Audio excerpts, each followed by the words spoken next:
You gotta know where we came from if we dealing with this street culture, man. We gotta go to Oakland in the 80s. If y'all know anything about the dope game, you gotta go back to Oakland in the 80s, man. That's where they first put the fork in the pot, was in Oakland. The first time somebody put the fork in skirt, that happened in Oakland, man. Okay.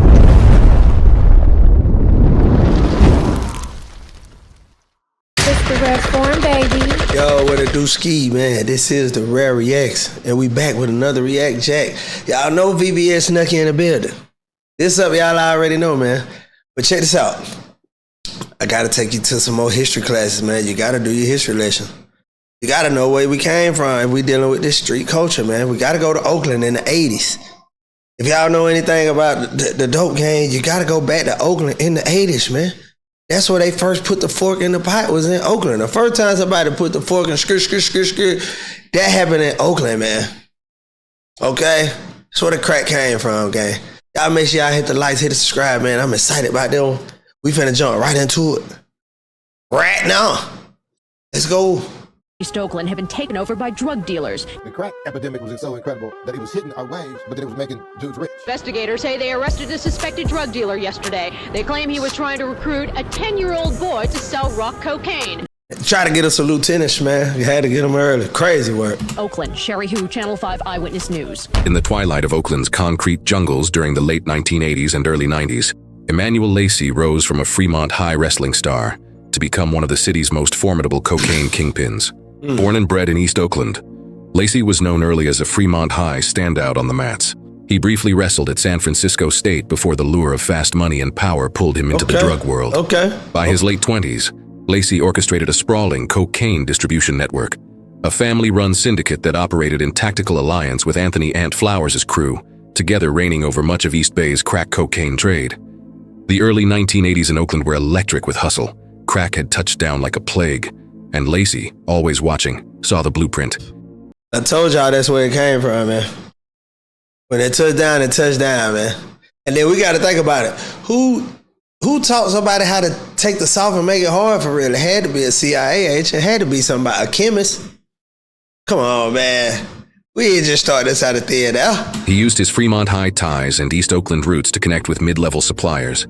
But Lacey wasn't built to be a runner. He was studying the operation like a playbook. By the mid-1980s, Lacey cut his ties and built his own outfit, quietly and efficiently. He started with 5 trusted soldiers, but when he linked with Anthony "Ant" Flowers, the real change came. Together, they formed a brutal alliance. His crew ignited a bloody war against the Blewett gang. Lower level money guys at a dice game. Life is Too Short. It's a legend we looking at, man. Shout out Too Short. And shout out Unmixed, too. For real, for the video, for the history, man. Salute. The park one day, and it was some upper level money guys in the same dice game. And in all dice games, you know, at some point in time, somebody's gonna fight or argue, and the fight broke out. And my version is that the cat who didn't have the most money kind of quick, bang, bang, bang, and kind of wanted to fight a little bit. And then that shit escalated to some talking and some shit spilled over to some other shit. And eventually, somebody got knocked down. Somebody got killed. When somebody got killed, it jumped off a war. But I also feel like that just wasn't behind a dice game and a fucking little friction that happened at a dice game. It was, to me, it was more about the younger motherfuckers, or the one set of motherfuckers was like, we run these streets. We really on the pavement. We really in these motherfucking streets. We sell dope. We do all this. We kill motherfuckers. We in the streets on the pavement. The other motherfuckers is like, well, we own these streets. We kind of like, you know, sell the most dope and got the most money, and we do it like a real different kind of way where we kind of move like mafioso kings and shit, you know, and it just clashed. So you got the motherfuckers who feet on the pavement, roaming around looking for these other motherfuckers. You got these other motherfuckers who got all this money, who could probably just hire somebody or just, you know, it was a crazy little war. Centered on. Man, listen, can't go to war without no money. That's for sure. Whoever got the most money in war usually win the war, unless it's 300. Territorial control of the Acorn housing projects. The beef boiled from 2 corners. The Acorn housing projects, where Lacey and Anthony "Ant" Flowers had quietly built their base of operations, and the Blewett gang, a tight-knit crew out of the Cypress Village projects, just blocks away. On the surface, it was a local turf dispute. Underneath, It was a war between two criminal empires, both with heavy artillery, paid shooters, and federal eyes already watching. The breaking point came during the July 1988 shooting of a Blewett lieutenant and his girlfriend at a corner store near 14th and Peralta. Witnesses said Lacey himself was present, standing beside two masked men who opened fire. The girlfriend, just 21, a student at Laney College, was shot in the back while trying to run. She bled out on the pavement in front of a crowd of kids. Hey man, y'all be careful when y'all dating them dope boys, young ladies. I'm trying to tell you, man, you putting yourself in a blick. You putting yourself in a mixer. Dating these drug dealer, man.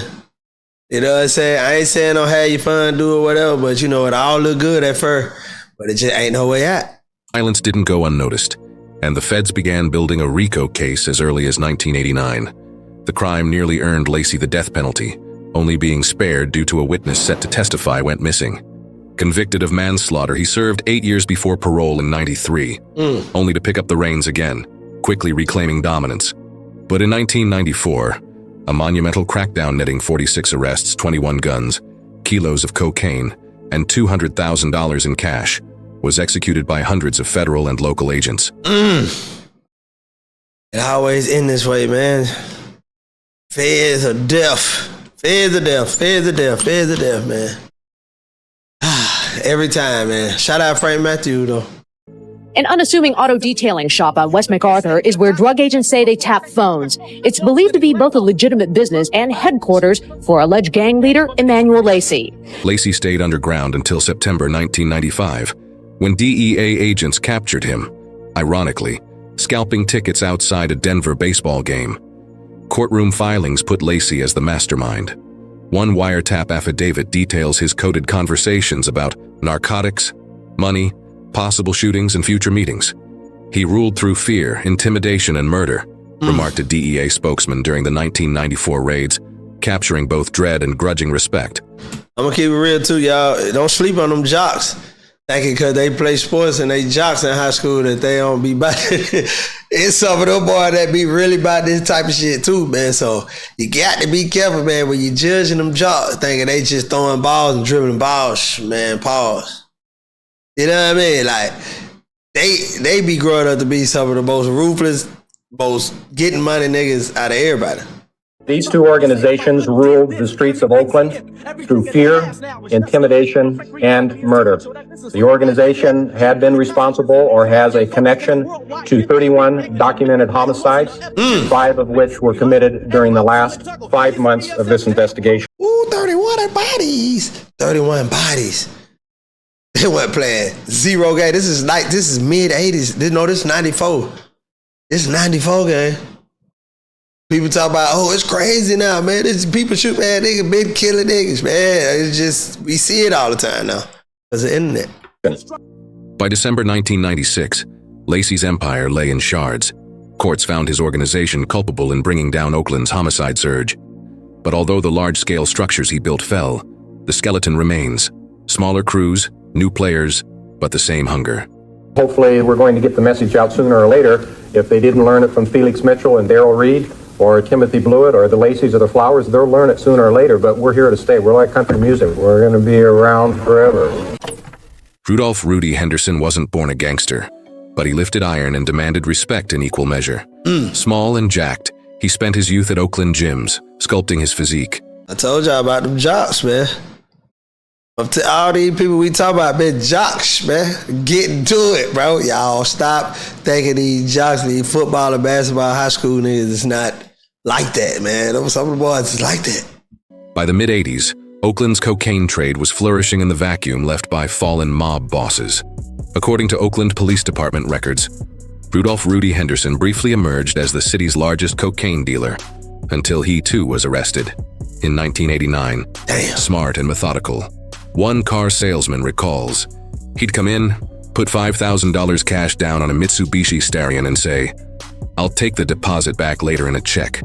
He'd disappear, then come back and cancel the sale. Of course, the returned money would be in the form of a check. It was cool with him because depositing a $5,000 check in his bank account aroused fewer questions than $5,000 in cash. Facts. It's in the 80s now. These boys, they thinking, though. I mean, man, If you want to get money in the 80s, man, you was just a dub. He was using me, but what could I do? He was an Oakland drug dealer, and nice or not, this is not the type of person you can tell to screw off. Rudy wasn't buying dimes off corners. He was moving weight, buying keys from bigger suppliers who were tied to Mexican connections. He built a wholesale model, supplying other dealers who ran blocks from 7th Street to Seminary and beyond. If you were flipping in Oakland in the late 80s, chances are your bricks had Rudy's fingerprints. Damn. By 1987, Rudy's quiet efficiency became a target of obsession for Oakland narcotics detectives. He wasn't slipping, but his network was swelling. And when networks grow, someone always talks. Every time. You know how many crimes wouldn't be solved if people wasn't talking, man? We do have the job. We do have the police job, bro. I'm gonna keep it real. An intercepted phone call between one of Rudy's couriers and a known LA plug triggered a wiretap operation. OPD worked with the DEA to tap lines from one of Rudy's lieutenants who handled calls. The DEA, OPD, and the IRS raided 3 stash houses. In total, they recovered 12 kilos of uncut cocaine, $550,000 in cash, ledger books with initials, weights, and dates, 3 firearms, and a custom safe buried in a wall. Oh, we were doing that thing. Hey, 550, cash. There were 20 bricks. Damn. He was getting busy. After being arrested of federal cocaine conspiracy, Henderson's downfall was swift. First came the prison sentence, 25 years behind bars. Then came the dismantling of his material legacy. His treasured antique car collection was sold off. And finally, his hilltop mansion was put up for auction. When Rudy Henderson was snatched up by the feds in '87, Oakland seemed to slow. But Man, the government, the U.S. government, cold-blooded. They'll let you run it up. Go to run it up. Get your cars, get your house, get everything, man. We gonna bust your ass and we gonna sell and auction all your shit and all that money gonna come to us and they gonna swear they spending it on the people, but they lie to their pockets, man. We ain't doing nothing but the groundwork for them to just be like, all right, I got it from here. Nasty work. by the early 90s, the wheel started spinning again. Rudy's organization, once structured like a corporation, was now split. A West Oakland OG once said, "Man, when Rudy got locked, the wolves ate the carcass. Blocks that used to make $30,000 a day turned to a war zone." In 2002, Rudy was released from federal prison, keeping a low profile while running a used car business. He stayed low-key until 2006 when he was shot on a Saturday afternoon while sitting in his vehicle. Damn, they got Rudy, man. Outside of a North Oakland restaurant. He was rushed to Alta Bates Hospital in Berkeley, where he was pronounced dead. Henderson was 57 years old. The killing happened just 8 months after Henderson's 25-year-old son, Rudolph Henderson Jr., was murdered in a carjacking in East Oakland. Ooh, double whammy. 2 for 1. But these street hell, man. He was a legend. He was an Oakland legend. Yep. He was an Oakland legend. Yeah, we know Lil D. What? Little D was one of the most smartest guys that I ever met, and he was real low key.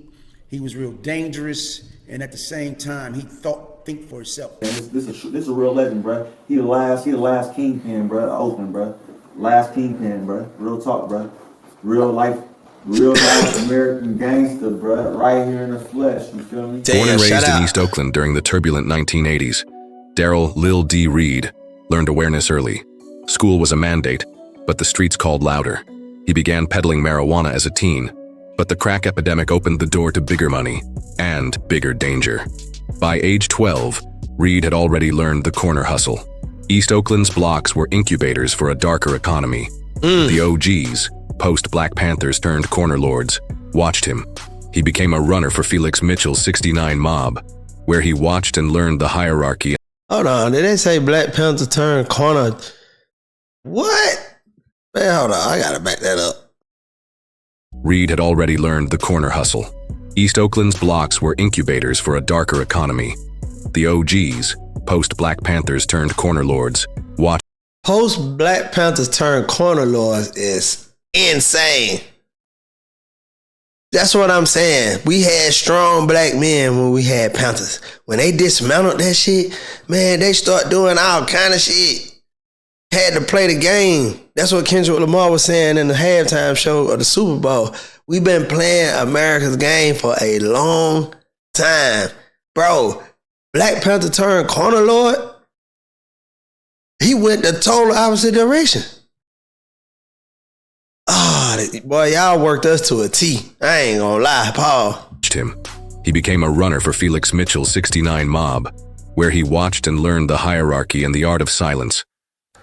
Like, man, 12 years old, 12, 13 years old, man, and being in them Rolls Royces, man, and watching this fly guy with all these beautiful women, he was like Rob. This voice like that for real, or is it like, oh, my boy sound like an alien? Hood to us, and he had a influence on me because seeing that young, you get caught up in the visual, The older hustlers saw his discipline, and by 13, he wasn't just running errands, he was moving product. Oakland streets were changing as the crack era hit hard and teenage boys became CEOs of the chaos.